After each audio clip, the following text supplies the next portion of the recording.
नमस्ते, welcome to Patki hospitals YouTube channel.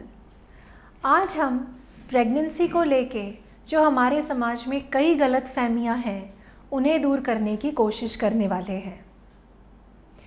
Pregnancy का diagnosis होने के बाद सबसे पहला डाउट जो लड़कियों के दिमाग में होता है वो ये है कि डॉक्टर के पास कब जाना चाहिए।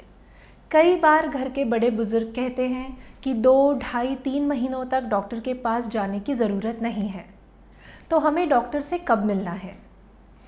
पीरियड 10 to 12 डेज़ ऊपर जाते ही जब हम यूरिन प्रेगनेंसी टेस्ट करते हैं या उससे पहले भी अगर यूरिन प्रेगनेंसी टेस्ट करते हैं और अगर वो पॉजिटिव आता है तो हमें डॉक्टर जल्द से जल्द मिलना है।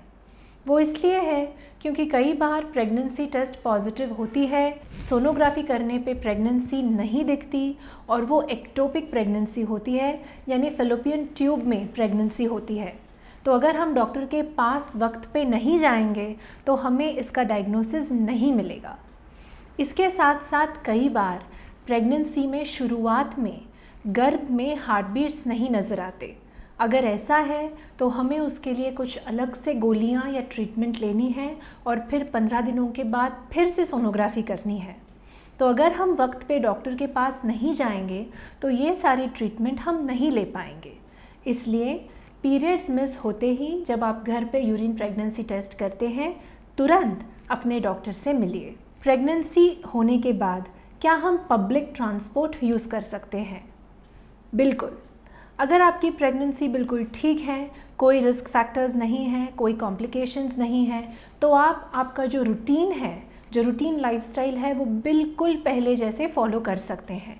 आप public transport, local trains, buses use कर सकते हैं।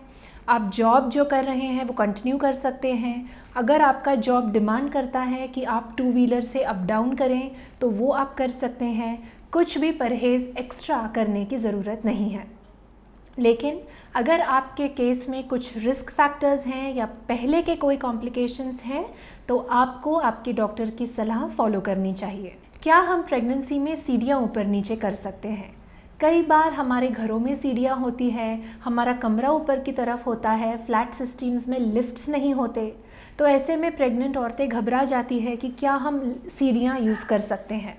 ऑफ कोर्स यूज़ कर सकते हैं। हम वो सारी चीज़ें कर सकते हैं जो हम पहले करते आ रहे हैं, जिनकी आदत हमारी बॉडी को है। ऑफ कोर्स जब प्रेगनेंसी आगे बढ़ती है, 7वें 8वें महीने के बाद जब वज़न बढ़ता है, पेट निकलता है, तो इतनी सारी फास्ट मूवमेंट्स करना थोड़ा मुश्किल हो जाता है।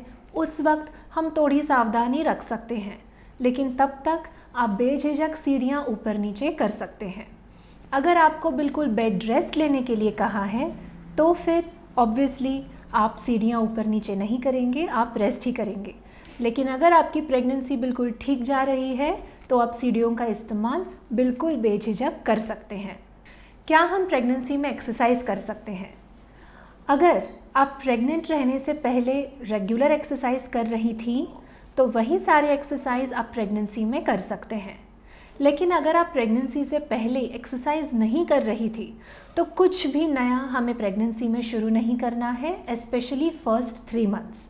3 मंथ्स के बाद आप धीरे धीरे वॉकिंग या अलग एक्सरसाइजेज, जिमिंग वगैरह स्टार्ट कर सकती हैं। जैसे प्रेगनेंसी आगे बढ़ती है वैसे वैसे बढ़ते हुए पेट की वजह से, बढ़ते हुए वज़न की वजह से ये जो हैवी एक्सरसाइजेज हैं वो करना थोड़ा सा मुश्किल हो जाता है। फिर 28 वीक्स के बाद हम डेडिकेटेड प्रीनेटल एक्सरसाइज करने की सलाह देते हैं। अब चलते हैं खाने की तरफ। प्रेग्नेंट औरत को क्या खाना चाहिए, क्या अवॉइड करना चाहिए, इस पे कई सारे मिसअंडरस्टैंडिंग्स हमारे समाज में हैं। प्रेग्नेंट औरतें हर तरह के फ्रूट्स खा सकते हैं, केले खा सकते हैं, ग्रेप्स खा सकते हैं, आम, जैक फ्रूट, एप्पल्स, सब कुछ आप खा सकते हैं। हमें पपाया और पाइनएप्पल अवॉइड करना है क्योंकि इसमें पपेन नाम का एंजाइम होता है जिसकी वजह से यूट्राइन कॉन्ट्रैक्शन शुरू हो सकते हैं। अगर आप प्रेग्नेंट हैं और गलती से आपने पपाया या पाइनएप्पल खाया हो तो आपको बिल्कुल टेंशन लेने की ज़रूरत नहीं, क्योंकि इतनी कम मात्रा में पपाया पाइनएप्पल खाने से आपको, आपके बेबी को उसका हार्म होने के चांसेस बिल्कुल ना के बराबर हैं। उसी तरह हमारे मन में डाउट होता है कि क्या हम नॉनवेज खा सकते हैं। बिल्कुल खा सकते हैं। सिर्फ नॉनवेज पकाते वक्त हमें तेल और नमक का इस्तेमाल थोड़ा कम करना है। नॉनवेज पकाते वक्त वो फ्रेश हो, बिल्कुल ठीक से बनाया हो, हाइजीनिक हो, इसकी भी खबरदारी हमें लेनी है। हम हर तरह का फ़िश भी खा सकते हैं, लेकिन कुछ फ़िश में मर्क्यूरी का कंटेंट ज़्यादा होता है, जैसे कि ट्यूना फ़िश, तो ये फ़िश हमें अवॉइड करना है। हमें लोग पूछते हैं कि प्रेगनेंसी में क्या हम दही खा सकते हैं, या जो फर्मेंटेड चीज़ें हैं जैसे इडली है, डोसा है, क्या हम वो खा सकते हैं? तो आप बिल्कुल इन्हें खा सकते हैं। फर्मेंटेड चीज़ें प्रेगनेंसी में खानी चाहिए, वो डाइजेशन में आसान होती है, नौशिया कम करने में यूज़ होती हैं।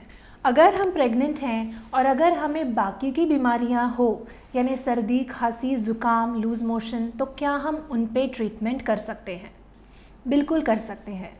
सर्दी, खांसी, लूज़ मोशंस के लिए जो भी दवाइयाँ दी जाती हैं या जो भी एंटीबायोटिक्स दी जाते हैं, कई बार वो प्रेगनेंसी में सेफ़ ही होते हैं। बस ये दवाई खाने से पहले आपको आपके डॉक्टर को कह देना चाहिए कि आप प्रेग्नेंट हैं, तो प्रेगनेंसी में सेफ़ ऐसी दवाइयाँ वो आपको दे देंगे। प्रेगनेंसी में क्या हम डेंटल ट्रीटमेंट्स करवा सकते हैं? काफ़ी सारी डेंटल ट्रीटमेंट्स प्रेगनेंसी में सेफ़ हैं। अगर आपको डेंटल केरीज़ हैं या विजडम टूथ एक्सट्रैक्शन करना है तो उसे आप वक्त पे करें, क्योंकि अगर वो इन्फेक्शन आपके शरीर में रहा तो उसकी वजह से प्रीटर्म डिलीवरी होने की चांसेस होते हैं। इसलिए आपकी डॉक्टर की सलाह लेके अगर डेंटल प्रॉब्लम्स हैं तो उन्हें जल्द से जल्द आपको ठीक कर देना चाहिए। हमें प्रेगनेंसी में कैसे सोना चाहिए?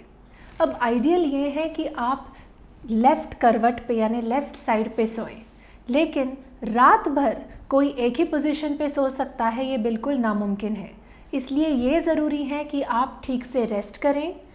आप चाहें तो लेफ़्ट साइड पे सो सकते हैं, लेकिन अगर लेफ़्ट साइड पे सोना आपको अनकंफर्टेबल है तो आप किसी भी पोजीशन में सो सकते हैं। कोई फिक्स्ड पोजीशन में पूरी रात सोना है, ऐसा बिल्कुल कंपल्शन नहीं है। हम प्रेगनेंसी में अगर एक्सरसाइज करेंगे तो क्या हमारी डिलीवरी नॉर्मल हो जाएगी? अगर आप प्रेगनेंसी से पहले बराबर एक्सरसाइज कर रहे हैं, अगर प्रेग्नेंट रहते वक्त आपका वेट आपके आइडियल बीएमआई के रेंज में है, अगर आप एक्टिव हैं, अगर आपकी बेबी की पोजीशन ठीक है, तो डेफिनेटली आपकी डिलीवरी ये सुलभ तरीके से ही हो जाएगी। लेकिन प्रेगनेंसी में अगर हम झाड़ू कटका करेंगे या ज़्यादा एक्टिविटीज़ करेंगे तो हमारी नॉर्मल डिलीवरी हो जाएगी, ये भी एक बहुत बड़ा मिसअंडरस्टैंडिंग है। प्रेगनेंसी में वेट गेन कितना होना चाहिए? यूजुअली 10 to 15 kgs तक वेट गेन होना चाहिए। ऐसा ज़रूरी नहीं है कि हर महीने में आपका वेट गेन हो। कई बार प्रेगनेंसी के फर्स्ट 3-4 मंथ्स बिल्कुल वेट गेन नहीं होता, इनफैक्ट वेट लूज़ होता है, क्योंकि नौशिया की वजह से औरतें कुछ खा ही नहीं पाती।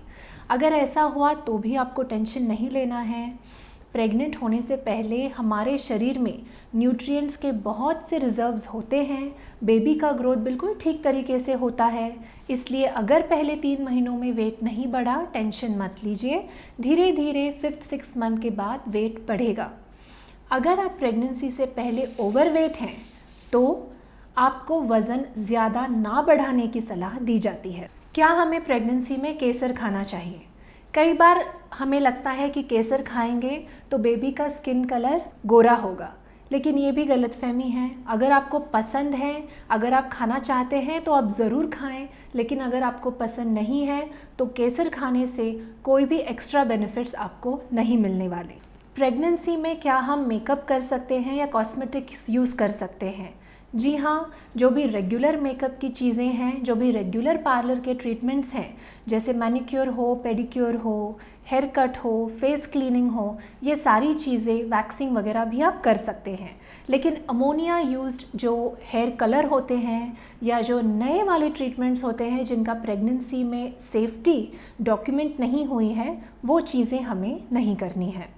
क्या प्रेगनेंसी में हम सेक्सुअल इंटरकोर्स कर सकते हैं? कर सकते हैं, अगर आपकी प्रेगनेंसी कोई रिस्क फैक्टर्स वाली नहीं है। अगर आपकी प्रेगनेंसी में कोई रिस्क फैक्टर्स हैं, जैसे पहले आपकी प्रीटर्म डिलीवरी हो चुकी हो या अगर आपका सर्वाइकल लेंथ 2.5 सेंटीमीटर से कम हो, तो आपको सेक्सुअल इंटरकोर्स नहीं करना चाहिए। अगर इसके अलावा आपके मन में प्रेगनेंसी को लेके कोई डाउट है तो आप मुझे नीचे कमेंट सेक्शन में पूछ सकते हैं। Thank you.